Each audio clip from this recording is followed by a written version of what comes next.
Yo, what is going on, guys? Welcome to another video. So I was literally just binge watching Strongman Personal Finance's videos, and I saw he was talking about everything money, and it gave me the inspiration. I'm just like, I haven't talked about everything money on my channel in a long time, so I'm like, I think it's finally time for me to start talking about them again because they are pretty terrible in my opinion. Like, you know what it is? It's like Paul and Mo are just like two narcissistic frat boys. That's kind of the vibe they give off. They're like two narcissistic frat boys who have had everything given to them, never had to work for anything, and they just think that they're smarter, more intelligent, stronger, and just better than everybody. And that's just a terrible way to run a finance channel, in my opinion, just thinking that you're just the greatest thing ever. There's like no humility with these guys. And it just, in my opinion, it just kind of shows why Seth was really needed on that channel and why they should have never let him go, because I feel like ever since Seth left, like the channel has just really gone downhill. But anyway, I'm just going to go ahead and react to like some of these videos that they've talked about, and I'm just going to give you guys my honest opinion because some of the stuff that I've seen is just absolutely insane. So let's go ahead and actually react to one of the videos where they talked about Strongman Personal Finance. Here we go. Paul, please interview Strongman. No. Andre, there's no way I'm interviewing Strongman Personal Finance. He's not even the same league as me. It's like literally like LeBron interviewing some college player who just walked on a D3 team. I'm sorry. I'm not going to even entertain. See, this is pretty insane. Paul is saying that him interviewing Strongman Personal Finance is like LeBron James playing against some D3 players. So basically, Paul is trying to say that he's the LeBron James of investing, which is absolutely insane because LeBron is like one of the top three best, like undisputed. He's like top 5 best basketball players in NBA history. And Paul's not even like top 10,000 in terms of investors. So it's just so weird how this whole thing goes. I don't know if he's specifically talking about like Finance YouTube, but even if you look at Finance YouTube, there are so many incredible channels out there that have small followings. I would argue that Paul's not even in the top like 100 in terms of like YouTube finance. So I'm just not entirely sure where this LeBron comparison is coming from. And then also, when you look at actual like investing, I would actually argue that Strongman Personal Finance is actually probably a better investor than Paul. Like, Paul has made a bunch of blunders, and there's been a lot of like really intelligent investors like Capital Mindset, Fabio, who have pointed out a lot of the blunders that everything money has made, especially Paul. So it's just so funny how cocky and arrogant this guy is. But when you actually talk to real investors who really know what they're talking about, they pick this guy apart all the time and just kind of say, like, yeah, this guy just kind of doesn't know what he's doing. And it's just very dangerous, you know. And also, when he compares himself to LeBron, it almost kind of reminds me of Chris Sane. I don't know if you guys remember this, but back in like 2021, Chris Sane was calling himself the Steph Curry of stocks, literally. He said, I'm Steph Curry with the stocks. And the reason why Chris Sane was saying that is because in 2021, a lot of the stock picks that he talked about went up. But what Chris Sane didn't realize is every stock was going up because we were just in an insane bull market where there was just so much money and so much speculation everywhere. It was just a crazy time. But yeah, it really reminds me of that same thing. I mean, I think anytime somebody compares himself to like a great like basketball player, it's a huge red flag because, like I said, you never see any of the great investors ever compare themselves to any of these great players. I've never seen Warren Buffett or Charlie Munger say, I'm Steph Curry with the stocks. I'm the LeBron James of investing. You know, it's just so cringe in my opinion. And it's even worse coming from this guy because this guy still won't show his results. He never shows like what he's actually doing in terms of like performance or like what his percentages are in the stock market and things like that. So, and I can almost guarantee that this guy has probably lost money like this year and probably in his entire career of investing because we know investing is extremely hard. Like most people who invest in individual stocks don't win anyway. And this is what makes Strongman Personal Finance a better investor than Paul. Instead of trying to play Warren Buffett and pretend like you're an incredible investor and an individual stock picker, Strongman's just like, yeah, I'm not going to beat the market anyway, so I might as well just buy an index fund. Paul is taking the other approach. He thinks he's so smart that he could beat the market or at least keep up to par with the S&P 500, and so he's going the stock picking route.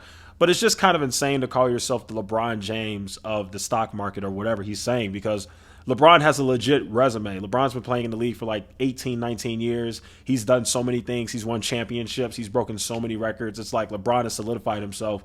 And when I look at Paul, it's like, what the heck have you done? You know what I mean? Like, it's just so crazy. Like, I just don't understand these guys. But that just shows what the need for Seth was. Seth was so much more relatable to like the average person who's just not a cocky asshole who had everything given to them and never had to work for anything. Seth strikes me as one of those people who had to work for everything that he got and probably had a tough journey getting to where he got to. And yeah, it's just absolutely insane. Let me play more of the video, see if there's anything left. That's absolutely dumb. No offense to you, you're a nice kid. I like you. I like your questions, but I'm not trying to be cocky. I'm in a league of my own on YouTube. Even Sven, who I like, I don't think he's in my league. Sorry. So he says, not trying to be cocky or arrogant, and then he follows up with being cocky and arrogant. He says, I'm not trying to be cocky or arrogant, but I'm in a league of my own. Okay, if you're in a league of your own, why don't you show your returns? And see, this is why I feel so bad for people who are tricked by these everything money. I can't call names. I told you guys I wouldn't call names.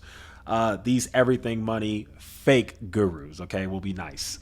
Yeah, honestly, for me personally, I would say this: if you're one of those people who was in Everything Money's course or whatever it is, their freaking Patreon or whatever, this should be a huge red flag to you. Whenever there's a guru selling Patreon courses and everything like that, and he's calling himself the LeBron James of finance, which is an absolute insane statement to make, especially considering this guy doesn't have half the resume that LeBron James has and what he's done on the basketball court, it should just strike a huge red flag in your head. It's like, okay, why is this guy making such crazy comparisons, yet I've never seen this guy's returns? And when I'm in this little Patreon group, half the stocks he's talked about, like Smith and Wesson and Alibaba and different things like that, are down tremendously. It just doesn't really add up for how cocky this guy is. And again, it's not like this guy made his money on his own. Not like he's a self-made millionaire. This guy has a father who like immigrated here from like a different country and freaking like built a crazy empire and just gave it to his sons, which is him, Paul, and his brother Mike.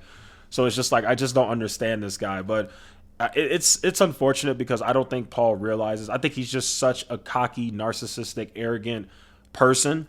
I think he doesn't understand how condescending and just how awful it comes off when you talk like this, especially to people who are supposed to be coming to you for investing. Like, you're kind of supposed to be a nice guy, but I think this is just Paul's real personality. No matter how hard he tries, he just can't hide the fact that he's kind of an asshole. And he's also extremely cocky and arrogant, which again, I don't understand. I don't know if this is like some mental thing. I don't know if like in high school he was like picked on or bullied, or maybe in his family he was looked upon as like the problem child or the dumb child. Or so, I don't know, but that's kind of the vibes that I'm getting. Like, he has low self-esteem issues, you know what I mean? And I think that's why he's so cocky. Like, it's like a front for him to hide how he really feels about himself. Do you guys get what I'm saying? Like, that's really kind of how I feel about this, because half the stuff that he says in his video is just so ridiculous and just so uncalled for.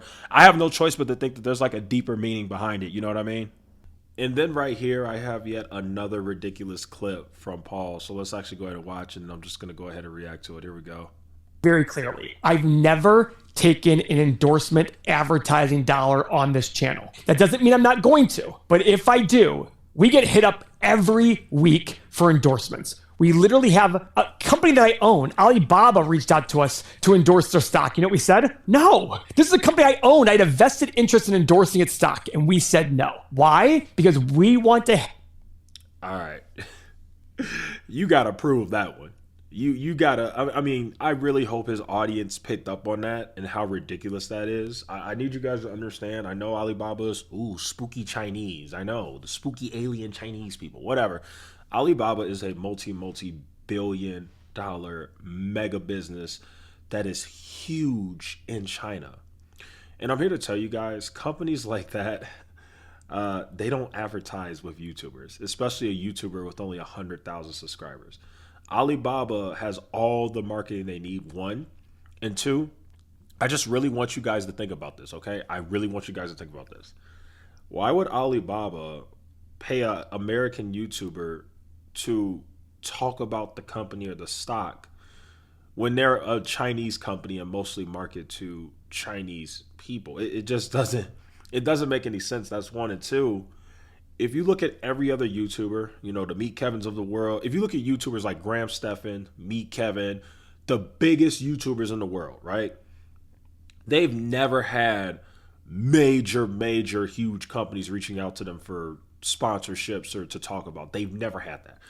You know what you normally see? You normally see like penny stocks. Like, it'll be like a penny stock. Like, you know, like Very Good Food Company was paying people. And I forgot, there was like these two penny stocks that stock mowing Larry Jones got paid $30,000 for, and the videos are still up. By the way, you can literally go back to the video in like January 2021, and if you look in their description, they literally show that they actually got paid by these companies. But those were penny stocks. You know what I mean?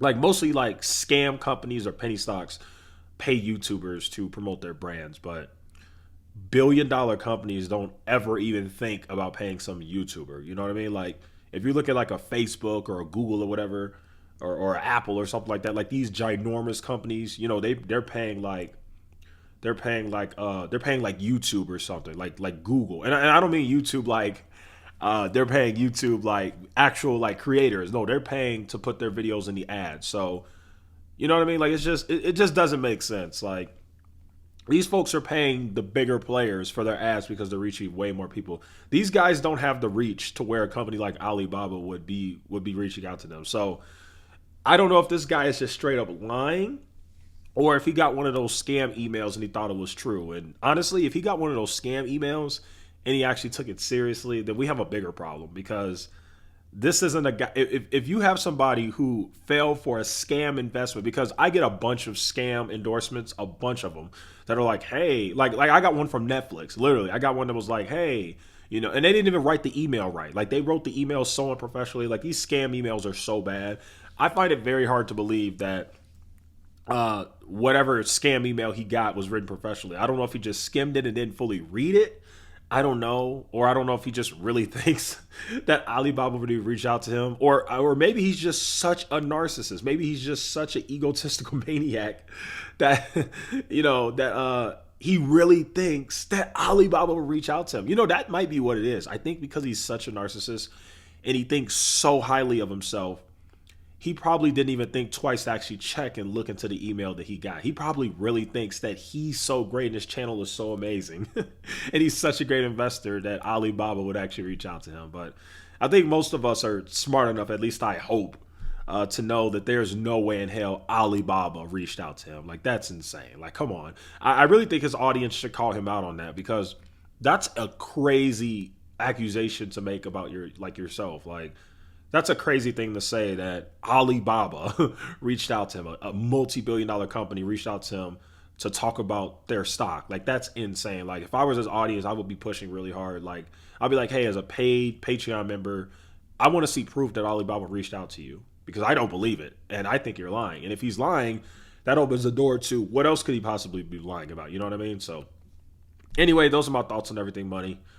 In terms of my, I guess, closing thoughts, in my opinion, everything money is just as bad as Jeremy and me, Kevin, and everybody else. I think they're a part of this whole fake guru network. Sure, they're not in the same agency as all these other people, but they run the same fake guru model. You know, they've got like this day trading Patreon. They've got this other Patreon with their 8 pillars, which a lot of people have already exposed as just a regular DCF model anybody can make and even customize it and make it better and all that stuff. So I don't know, man. A big reason why I make these videos, honestly, is just to wake a lot of you guys up. I try to wake people up and get you guys to realize that a lot of these guys on YouTube are frauds, to be honest. They're not actual good investors. And it really blows my mind that these guys have such huge followings and they actually get people who pay for their courses. But like I said, hopefully I can wake some of you guys up because the ultimate thing is I don't make these videos to hate on these guys. I make these videos to warn you guys because all these guys are going to accomplish as time goes by is helping you guys lose money. You know what I mean? You're not going to learn financial education. You're going to learn homeless education. You know, these guys just don't know what they're doing.